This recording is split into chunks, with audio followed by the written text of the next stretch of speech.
ఒక భక్తురాలు రమణ మహర్షిని ఇలా అడిగింది. స్వామి, నాకు ఒక కోరికున్నది, చెప్పమంటారా అని. ఏం కావాలి అన్నారు భగవాన్. మోక్షం అన్నదామె. భగవాన్, ఓహో అలాగా అన్నారు.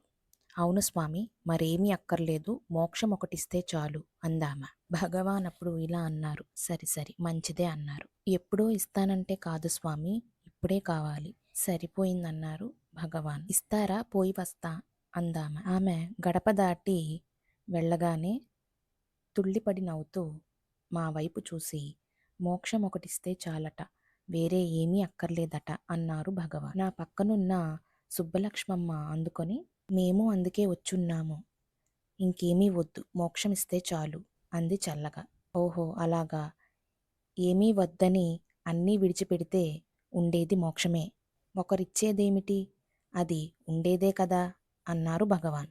అదంతా మాకు తెలీదు, భగవానే మాకు మోక్షమివ్వాలి అని ఆమె వెళ్ళిపోయింది. అదేమైనా మూటాముల్లా కట్టిచ్చేందుకు, ఇంకేమీ కోరరటోయ్, ఒక్క మోక్షమిస్తే చాలట, అది మాత్రం కోరిక కాదు కాబోలు, ఉన్నవన్నీ పోగొట్టుకుంటే మిగిలేది మోక్షమే, అవి పోగొట్టుకునేందుకు సాధన చెయ్యాలి అన్నారు భగవాన్. మహావాక్య రత్నమాలలో కూడా ఇదే భావం చెప్పారు చూడు. పూర్తిగా వాసనలు జారిపోవుటయే బ్రహ్మమని, మోక్షమని చెప్పబడుచున్నది. జయ జయ శంకర, హర హర శంకర.